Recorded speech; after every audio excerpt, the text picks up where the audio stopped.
The sun was starting to dip below the horizon when David finally wiped his hands on an old rag and looked around his small repair shop. It had been another long day, the kind that left his back aching and his fingers stiff from working on stubborn bolts and corroded parts. The shop wasn't much to look at, just a converted garage on the edge of town with a hand-painted sign that read, Dave's RV Repair, in fading letters. But it was his, and more importantly, it kept food on the table for him and his daughter. He glanced at his watch. 5:30. His neighbor, Mrs. Chen, would be dropping off Lily any minute now. The thought of his 8-year-old daughter made him smile despite his exhaustion. She'd probably spent the afternoon chattering away about her day at school, telling Mrs. Chen all about whatever project or drama had unfolded in 3rd grade. That kid could talk the ears off a statue and he wouldn't have it any other way. David was just reaching for his keys when he heard the sound of an engine struggling in the distance. He paused, his trained ear picking up the telltale signs of a vehicle in distress. The sound got louder, accompanied by an odd knocking noise that made him wince. Whatever was coming his way wasn't going to make it much farther. Sure enough, a sleek camper van rolled into his gravel parking lot, moving like it was on its last legs. It was one of those expensive models, the kind that cost more than most people's houses. Shiny silver exterior, tinted windows, and enough bells and whistles to make it look like it belonged in a luxury magazine, rather than his dusty little corner of Arizona. The engine died with a final, dramatic sputter just as the van came to a stop. For a moment, nothing happened. Then the driver's door opened and a woman stepped out. She looked completely out of place. Designer jeans, a white linen shirt that probably cost more than his weekly earnings, and oversized sunglasses that covered half her face. A baseball cap was pulled low over her forehead, and she had the kind of tense posture that suggested she'd been driving for too long without a break. "Thank God," she said, her voice strained. "Please tell me you're still open." David looked at her, then at the dying camper, then back at her. "Well, I was just closing up, but I can take a quick look." "What's going on?" The woman pushed her sunglasses up onto her head, and David got his first real look at her face. She was probably in her late 30s or early 40s, with the kind of polished appearance that came from money and careful maintenance. But right now she looked stressed and exhausted, with dark circles under her eyes and worry lines creasing her forehead. "It started making this terrible noise about 50 miles back," she explained, wrapping her arms around herself despite the warm evening air. "And then it got worse and worse, and I saw your sign from the highway and I just prayed I could make it here before it died completely." David nodded, grabbing his toolbox from inside the shop. "Well, you made it. That's something. Let me pop the hood and see what we're dealing with." As he worked, he could feel the woman watching him. She seemed nervous, constantly glancing toward the road as if expecting someone to follow her. Her phone buzzed several times in her pocket, but she didn't answer it. Just kept letting it ring and ring until it finally went silent. "You can wait inside if you want," David offered, noticing her discomfort. "There's a waiting area with a coffee maker. Fair warning, though, the coffee tastes like motor oil, so adjust your expectations accordingly." That got a small smile out of her. "I think I'll stay out here if that's okay. I've been cooped up in that thing for too long." David shrugged and went back to his examination. It didn't take long to find the problem, and when he did, he let out a low whistle. The radiator hose had a crack running along its length, and the water pump was making a grinding noise that meant it was about to give up completely. This wasn't a quick fix. He straightened up and delivered the bad news. "So I've got good news and bad news. The good news is I know exactly what's wrong. The bad news is I'm going to need to order parts, and it's going to take at least 2 days, maybe 3, to get everything fixed up properly." The woman's face fell. All the color drained out of her cheeks, and for a second David thought she might actually start crying. 2 days? I don't have... She trailed off, looking around as if searching for answers in the empty desert landscape surrounding them. Her hands were shaking slightly, and David felt a pang of concern. This wasn't just about a broken-down vehicle. Something else was going on here. "Are you okay?" he asked gently. "Do you need to call someone? Family or friends in the area?" "No," she said quickly. Too quickly. "No, there's no one. I'm traveling alone and I need to keep moving. I can't stay here." David wiped his hands on his jeans, thinking. He'd been in tough spots before. Knew what it was like to feel like you had nowhere to turn. After his wife died 3 years ago, he'd hit rock bottom more times than he could count. If it hadn't been for the kindness of strangers and neighbors, He and Lily wouldn't have made it through those dark months. "Look," he said, making a decision that his practical side would probably regret later. "I've got a room above the shop. It's nothing fancy, just a little space I fixed up when I was living here before I found a place for me and my daughter. But it's got a bed, a bathroom, and it's clean. You're welcome to stay there while I work on your camper." The woman stared at him like he'd just offered her $1 million. "I couldn't possibly. I mean, you don't even know me." "Why would you?" "Because you need help," David interrupted.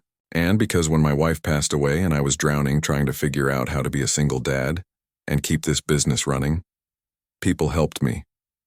So now I help people when I can. Simple as that." For a long moment, they just looked at each other. David could see her weighing her options, trying to decide if she could trust a complete stranger in the middle of nowhere, Arizona. He didn't blame her for being cautious, but he also saw the exhaustion in her eyes, the way her shoulders sagged with relief at the prospect of having a safe place to rest. "Okay," she finally said, her voice barely above a whisper. "Okay, thank you. I'll pay you, of course, for the room and the repairs and everything." David waved her off. "We'll worry about that later. Right now, let's get you settled. What's your name?" Another pause. "Catherine," she said. "Just Catherine." "All right, just Catherine," David said with a grin. "I'm David, but everyone calls me Dave. Come on, I'll show you the room, and then I need to go pick up my daughter from the neighbor's house. You'll probably meet her tomorrow. Fair warning, she's 8 years old and has more energy than a power plant.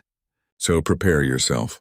That got a real laugh out of Catherine, the first genuine sound of happiness he'd heard from her since she'd arrived.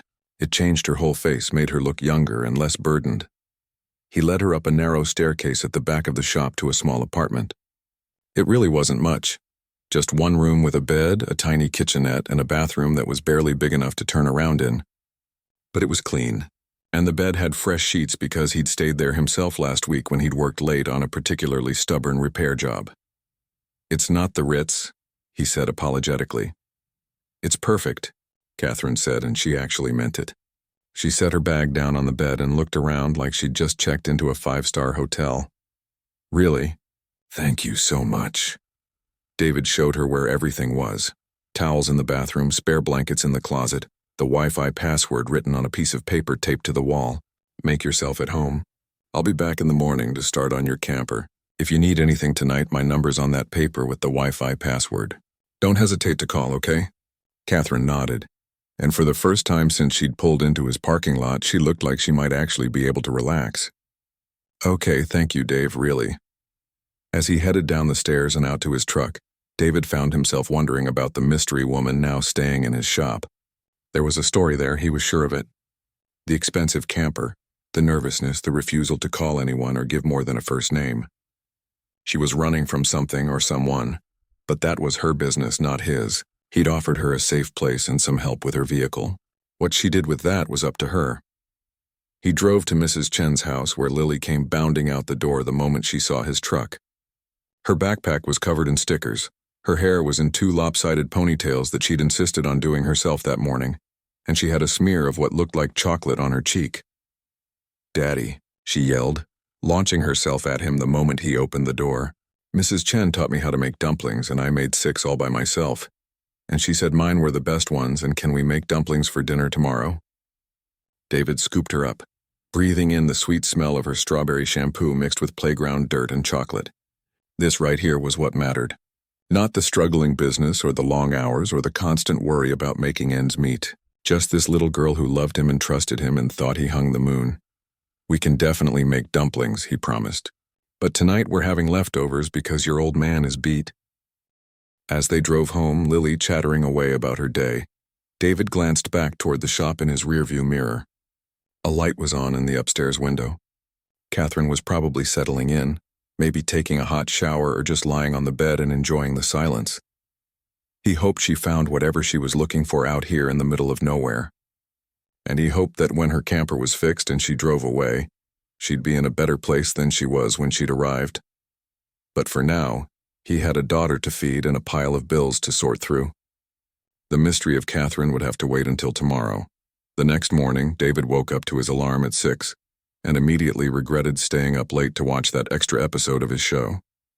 But bills didn't pay themselves, and that camper wasn't going to fix itself either. He got Lily ready for school, packed her lunch with an apple she probably wouldn't eat, and dropped her off at the bus stop before heading to the shop. When he pulled into the parking lot, he was surprised to see Catherine already awake.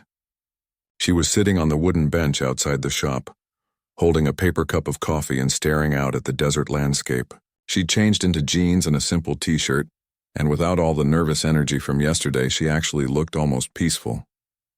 "Morning," David called out as he got out of his truck. "You're up early," Catherine smiled. "Couldn't sleep past 5:30. Old habit, I guess. I walked down to that diner about half a mile up the road. Brought you a coffee, too, if you want it. I didn't know how you take it, so I just got it black." "Black's perfect," David said, accepting the cup gratefully. It was still hot, and the first sip was exactly what he needed. "You didn't have to do that, but thank you." "It's the least I could do," Catherine said. "After everything you're doing for me." David unlocked the shop and got to work. He'd already ordered the parts yesterday evening, calling in a favor with a supplier he'd known for years to get them rushed. They'd arrive by tomorrow afternoon if he was lucky. In the meantime, he could start on the preliminary work, draining fluids and getting everything ready for the actual repairs. Catherine watched him work for a while, then asked, "Is there anything I can do to help?" David looked up surprised. "You don't have to do that. You're paying me for the repair. That's help enough." "I know I don't have to," Catherine said, "but I'd like to. Sitting around doing nothing is driving me crazy, and I'm not great at being idle." There was something in her tone that told David she wasn't kidding. This was a woman who was used to being busy, used to being productive. Sitting still probably felt like torture. "Well," he said slowly, "the phone's been ringing off the hook this morning, and I've got a stack of invoices that need organizing. If you're serious about helping, you could handle that stuff. Fair warning, though. My filing system is basically organized chaos, so good luck making sense of it." Catherine's face lit up like he'd just given her the best gift ever. "I can work with organized chaos. Show me what needs doing." Over the next few hours, David worked on the camper while Catherine tackled his disaster of an office. She answered phone calls with a professional ease that made him wonder what she did for work. She organized his invoices by date and client, set up reminders for follow-up calls, and even suggested a better system for tracking inventory. Around 11, she walked down to the diner again and came back with sandwiches for both of them. They ate lunch sitting on the bench outside watching heat waves shimmer across the desert. "So what brings you out to Arizona?" David asked, trying to sound casual. "If you don't mind me asking." Catherine was quiet for a moment, chewing her sandwich thoughtfully. "I needed to get away from my life for a while," she finally said. "Everything was just getting too loud, you know? Too much pressure, too many people wanting things from me, too many decisions to make. I felt like I was drowning. So I bought that camper, didn't tell anyone where I was going, and just started driving." David nodded. He understood that feeling better than she probably knew. "After my wife died, I felt like that for a long time. Like everyone needed something from me, and I had nothing left to give. Took me a while to figure out how to breathe again." "I'm sorry about your wife," Catherine said softly. "That must have been incredibly hard." "It was," David admitted. "Still is some days. But my daughter Lily, she kept me going. Kids have a way of forcing you to keep moving forward, even when you don't think you can." As if on cue, his phone buzzed with a text from Mrs. Chen, letting him know she'd picked Lily up from the bus stop and the little girl was at her house doing homework. Well, probably doing homework. More likely getting distracted every 5 minutes and turning a 20-minute assignment into a 2-hour ordeal. "How old is she?" Catherine asked. 8 going on 18, David said with a laugh. "She's smart as a whip and has an opinion about everything. You'll meet her soon enough. Mrs. Chen can only handle her for so long before the kid wears her out." True to his word, around 3 o'clock, Mrs. Chen's car pulled up, and Lily came tumbling out like a tiny tornado. She had her backpack slung over one shoulder, her jacket tied around her waist even though it was warm enough that she didn't need it, and she was talking before she'd even crossed the parking lot. "Dad, guess what? We got to feed the class hamster today, and Mrs. Patterson let me do it because I've been really good this week, and the hamster's name is Butterscotch, which is a funny name for a hamster if you think about it, because hamsters don't even like butterscotch." And she stopped dead in her tracks when she saw Catherine sitting on the bench. Her eyes went wide with curiosity. "Who are you?" she asked with the blunt directness that only kids can get away with. "Lily Manners," David said automatically. "Sorry," Lily said, not sounding particularly sorry. Hi, who are you, please? Catherine laughed, a real genuine laugh that made her whole face light up. Hi, Lily, I'm Catherine. My camper broke down, so your dad is fixing it for me. I'm staying in the room above the shop for a few days. Lily's eyes got even wider. You're living here? That's so cool. Dad never lets anyone stay here. Are you staying for dinner? We're having leftover spaghetti. But it's really good leftover spaghetti because Dad makes the sauce from scratch with the recipe that Mom used to make. David felt his chest tighten at the casual mention of his wife. Lily talked about her mother easily now, without the crushing sadness that had marked the first year after her death. It was healing to hear, even if it still hurt a little. Catherine looked at David, raising an eyebrow in question. He shrugged. You're welcome to join us if you want. Fair warning, dinner at our place is usually pretty chaotic. I'd love to, Catherine said, and she sounded like she really meant it. That evening, David's small house became a lot less quiet than usual.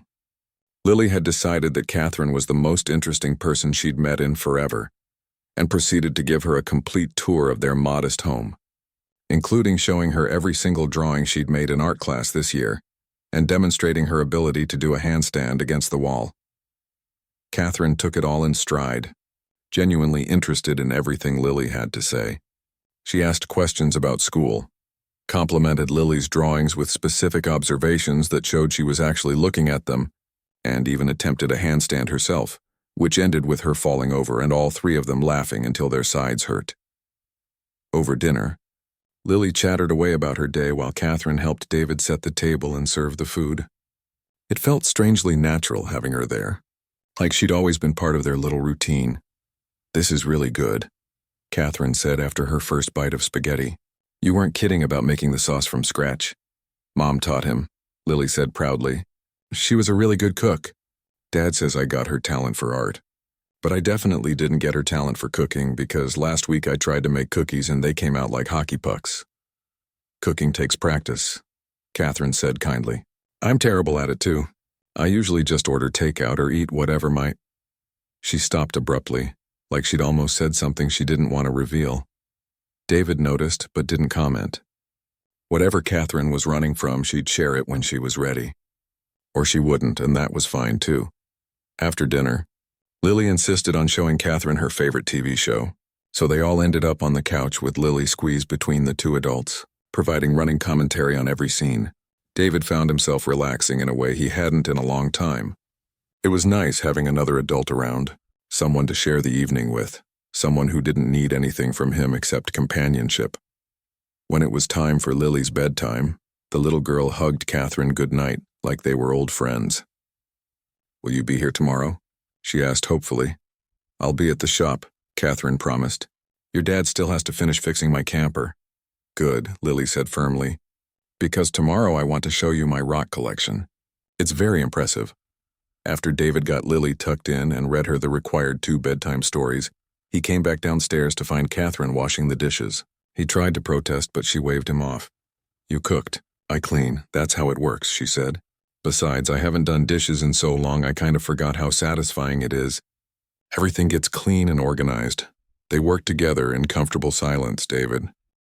Thank you for tonight, Catherine said at the door. I haven't felt this normal in longer than I can remember. Your daughter is wonderful, by the way. You're doing a great job with her. Thanks, David said, feeling a warm glow at the compliment. And thank you for being so good with her. She doesn't get a lot of female attention these days. Mrs. Chen is great, but she's not exactly the play-on-the-floor type, you know? Catherine nodded. I get it. And for what it's worth, I had a really good time. It's been a long time since I've felt like a regular person instead of just a... Again, she stopped herself. This time, David's curiosity got the better of him. Instead of just a what? Catherine looked at him for a long moment, clearly debating how much to say.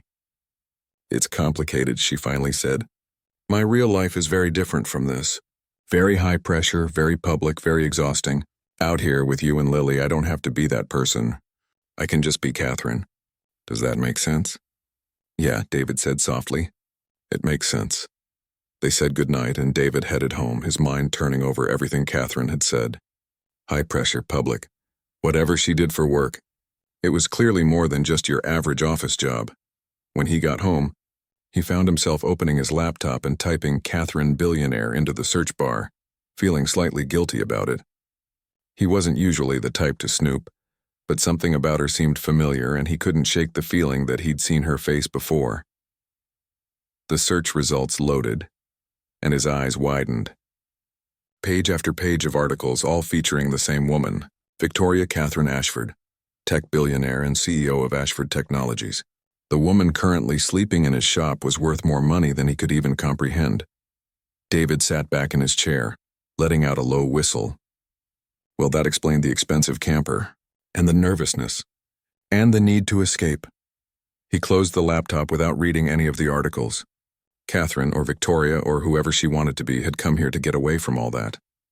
The least he could do was let her have her peace and privacy. Tomorrow he'd work on her camper and she'd help around the shop, and Lily would show her that rock collection. And he'd keep treating her exactly the same way he had been, like a regular person who needed some help and a safe place to rest. Because at the end of the day, that's exactly what she was. The billions and the business empire didn't matter. What mattered was that she was here and she was hurting, and she needed kindness, and that, at least, was something David knew how to give. The parts for Catherine's camper arrived the next afternoon, right on schedule. David spent most of the day installing them, working methodically through each step while Catherine managed the phone and handled customers who stopped by. She was surprisingly good at it, talking to people with an easy confidence that put them at ease. Several customers even commented to David about his new helper, assuming she was a recent hire. By the time evening rolled around, David had made good progress. The camper would be ready by tomorrow afternoon, which meant Catherine would be leaving soon. The thought bothered him more than it should have. In just 2 days, she'd somehow become part of his daily routine, and Lily had completely fallen in love with her. Speaking of Lily, the little girl had spent the afternoon after school showing Catherine her promised rock collection, along with her collection of bottle caps, interesting leaves, and a jar containing what she claimed was a very rare cricket.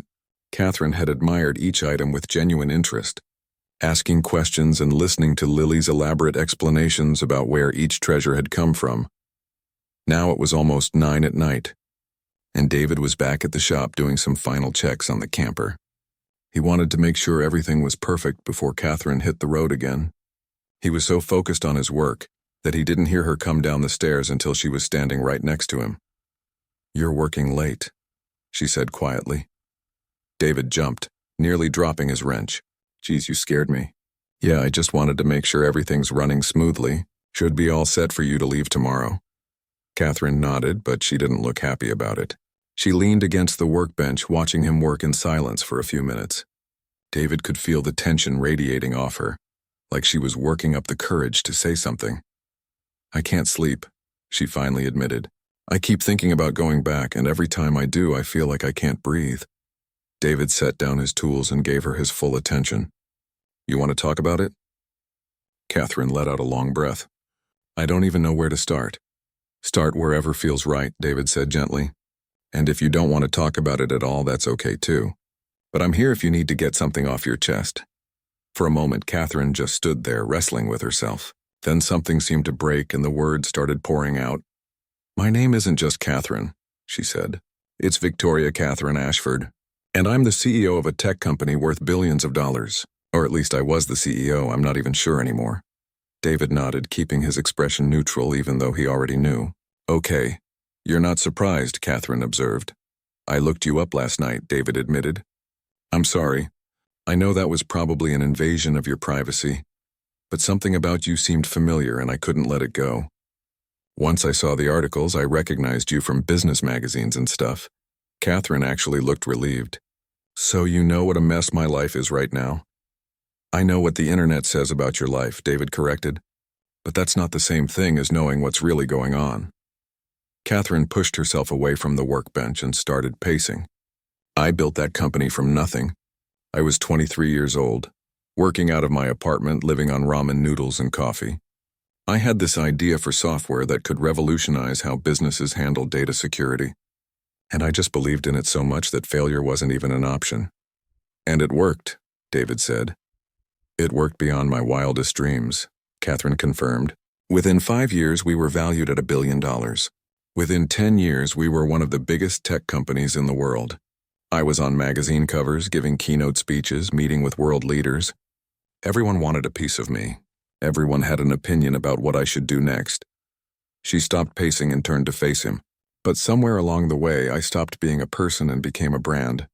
Victoria Ashford, tech visionary. Victoria Ashford, self-made billionaire. Victoria Ashford, woman breaking glass ceilings. I couldn't go anywhere without security. I couldn't make a decision without consulting lawyers and board members and PR teams. I couldn't even post a picture on social media without it being analyzed and criticized by thousands of people. David could hear the pain in her voice, the exhaustion of carrying such an enormous weight for so long. That sounds incredibly lonely. It is, Catherine said, her voice cracking slightly. I got married 5 years ago to someone I thought understood that life. But he didn't want a partner. He wanted the prestige of being married to Victoria Ashford. When things got hard, when I needed support, he wasn't there. We're divorced now, but he's fighting me over money and assets. And the whole thing is playing out in the media like some kind of circus.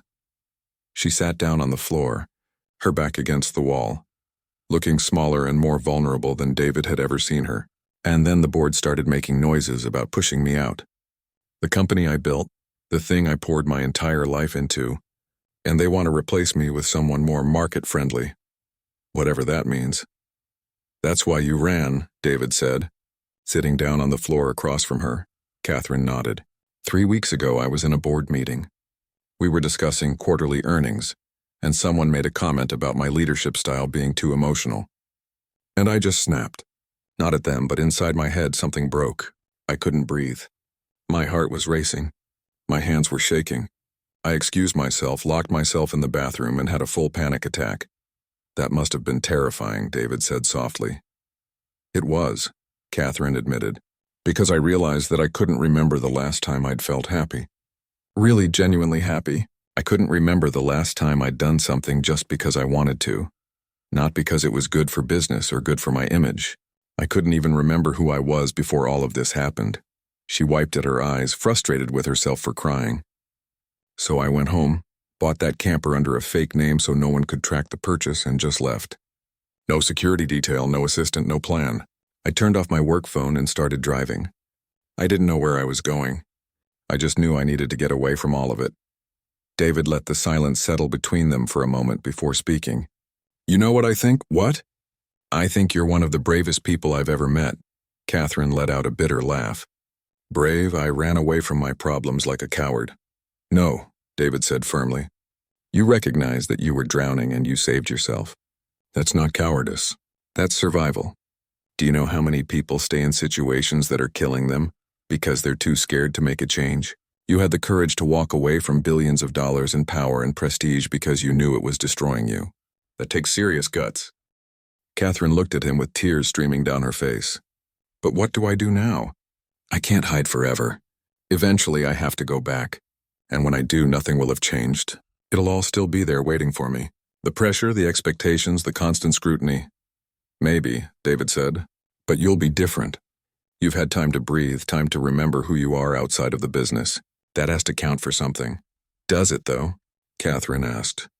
Because in 2 days here, I've felt more like myself than I have in years. Playing with Lily, helping around your shop, eating spaghetti at your kitchen table. These simple, normal things that most people take for granted. They've made me happier than closing $1 billion deal or seeing my face on the cover of a magazine. How do I go back to that other life knowing what I'm missing? David thought about his own loss, about the long, dark months after his wife died when he couldn't see any way forward. After Rachel died, I was angry at the world for a long time. Angry that she was gone. Angry that I had to do this alone. Angry that Lily would grow up without her mom. And I thought about giving up more times than I can count. What stopped you? Catherine asked. Lily, mostly, David said honestly. But also I realized something. I couldn't change what happened. Rachel was gone, and no amount of anger or grief was going to bring her back. But I could choose how I moved forward. I could let the grief destroy me, or I could find a way to build something good out of the broken pieces. He leaned forward, his voice earnest. Your situation is different, but the principle is the same. You can't go back to the way things were. That version of your life was breaking you. But you don't have to give up everything either. You just have to figure out what parts are worth keeping and what parts need to change. Catherine wiped her eyes and really looked at him. You make it sound so simple. It's not simple at all, David admitted with a small smile. It's probably going to be the hardest thing you've ever done. But you're Victoria Catherine Ashford. You built a billion-dollar company from nothing. If anyone can figure out how to rebuild their life on their own terms, it's you. They sat there on the shop floor for a long time, talking about everything and nothing. Catherine told him about growing up poor, about her mother working 3 jobs to keep them afloat, about the drive and determination that had pushed her to succeed. David told her about meeting Rachel in college, about their dreams of traveling the world that had been cut short, about learning to be both mom and dad to a little girl who deserved the world. As the hours passed, something shifted between them. It wasn't romance exactly, but it was connection. Real, genuine human connection of the type that Catherine had been starving for without even realizing it. Around midnight, David finally stood up and offered her his hand. Come on, you should get some sleep. Tomorrow's going to be a big day. Catherine took his hand and let him pull her to her feet. Thank you, she said quietly. For listening, for not judging, for just being a good person. Thank you for trusting me with all of that, David replied. I know it couldn't have been easy to share. As he walked her upstairs to her room, Catherine stopped at the door.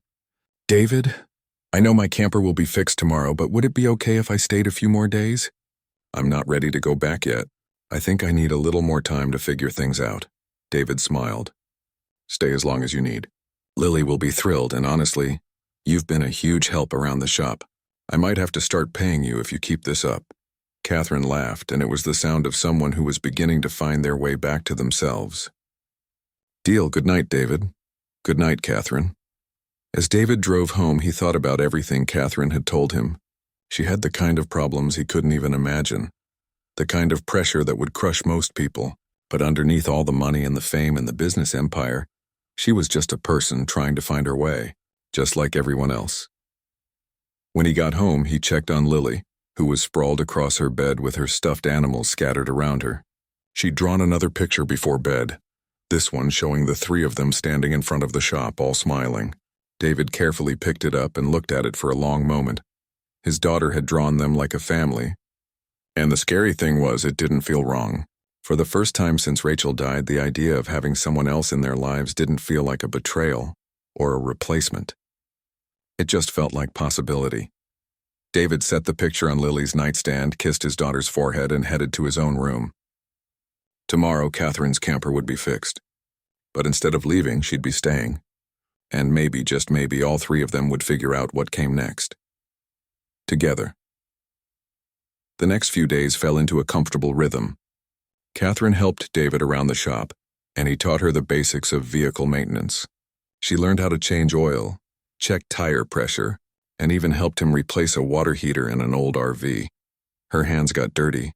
Her clothes got stained with grease, and she loved every minute of it. In the evenings, she'd have dinner with David and Lily. They'd play board games, watch movies, or just sit on the porch and talk while Lily caught fireflies in a jar. Catherine learned that Lily wanted to be a veterinarian when she grew up, that her favorite food was mac and cheese with hot dogs cut up in it, and that she still slept with a stuffed elephant named Peanut that her mom had given her. On the 4th day, Catherine even went to Lily's school for career day. David had offered to let her skip it, knowing that standing in front of a classroom full of kids might feel too public, too exposed. But Catherine had insisted she wanted to go. She stood in front of Mrs. Patterson's 3rd grade class wearing jeans and a shop t-shirt David had lent her, talking to 28 curious 8-year-olds about following your dreams and not being afraid to try new things. She didn't mention her company or her billions. She just talked about being a regular person who worked hard and tried to make a difference. Lily beamed with pride the entire time, and afterward, she held Catherine's hand as they walked back to David's truck. That was so cool, she said. You're like the best career day person we've ever had. Way better than Tommy's dad, who just talked about being an accountant for like 1,000,000 hours. Catherine laughed, feeling lighter than she had in years. This was what life should feel like, simple, real, connected. But on the 5th morning, everything changed.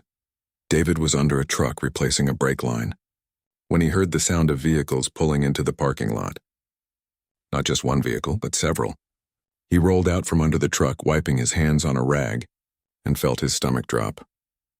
3 black SUVs with tinted windows sat in his parking lot, looking completely out of place against the desert backdrop and his shabby little shop.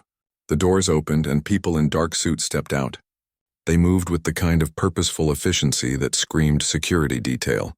Catherine had been inside the shop office, updating his appointment calendar.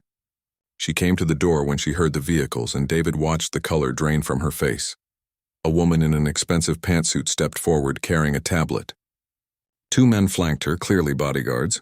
Behind them, more security personnel fanned out, their eyes scanning the area like they were expecting trouble. "Ms. Ashford," the woman said, her voice crisp and professional. "We've been looking for you." Catherine stepped out of the shop and David saw her physically transform. Her shoulders straightened, her jaw set, and that wall of composure he'd seen crumbling over the past few days snapped back into place like armor. "Rebecca," Catherine said coolly. "I don't recall asking to be found." The woman, Rebecca, didn't flinch. "With all due respect, ma'am, when the CEO of a publicly traded company disappears for almost 2 weeks without a word, people get concerned. The board has been in crisis mode. Your assistant has been fielding hundreds of calls, and your ex-husband's lawyers are claiming you fled the state to avoid legal proceedings."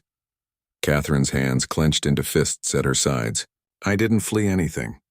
I took some personal time. Last I checked, I'm still allowed to do that." "Personal time requires notification," Rebecca countered.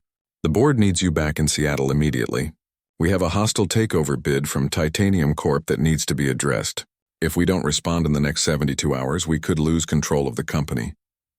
David watched Catherine's face, seeing the conflict playing out behind her eyes.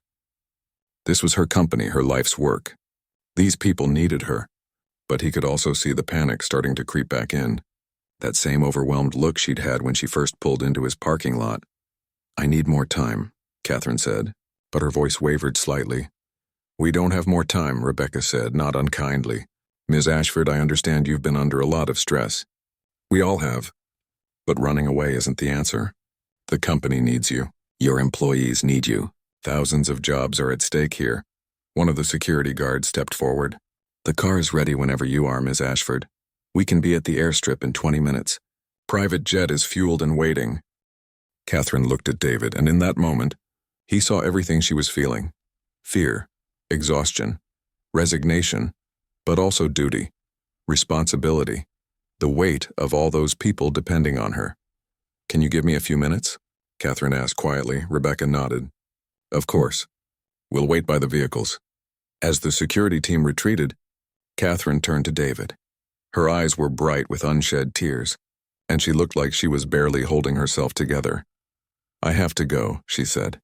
"I don't want to, but I have to." "I know," David said gently. "Everything I told you the other night, about being happy here, about feeling like myself again, that was all true. These past few days have been the best I've had in years, but I can't just walk away from thousands of people who depend on me for their livelihoods. That's not who I am." David wanted to tell her to stay, wanted to tell her that her happiness mattered too, that she didn't owe the world everything at the expense of herself. But he knew that wasn't his choice to make. This was her life, her decision. "Then go back," he said. "But go back on your terms." "Not theirs." Catherine looked at him, confused. "What do you mean?" "I mean, don't let them put you right back in that same box that was suffocating you. You're the CEO, you're the founder. That means you get to make the rules. So make different rules. Change things. Build the kind of life that lets you breathe." Before Catherine could respond, they heard the shop door open. Lily came running out, her backpack bouncing on her shoulders. Mrs. Chen must have just dropped her off from school. "Catherine," she called out excitedly. Then she saw the SUVs and the serious-looking people in suits, and she stopped short. "What's going on?" Catherine knelt down to Lily's level, and David could see her fighting to keep her composure. "Hey, sweetie, I have to go back to work. Some important things came up that I need to take care of." Lily's face fell. "Right now? But you said you were staying for a while. We were going to make cookies tonight." "I know," Catherine said, her voice thick with emotion. "And I'm so sorry. I wish I could stay. But sometimes grown-ups have to do things they don't want to do because other people are counting on them." "Will you come back?" Lily asked, her eyes starting to water. Catherine pulled the little girl into a tight hug. I promise I will come back. It might take me a little while to sort things out, but I will come back. Okay? Promise? Lily's voice was muffled against Catherine's shoulder. I promise, Catherine said firmly. And you know what? I'm going to make sure we can video chat too. That way we can still talk even when I'm far away. Would that be okay? Lily nodded, sniffling. Okay, but you have to really come back. Not just say you will. I really will, Catherine promised. She pulled back and looked Lily in the eyes. You are one of the most amazing kids I've ever met.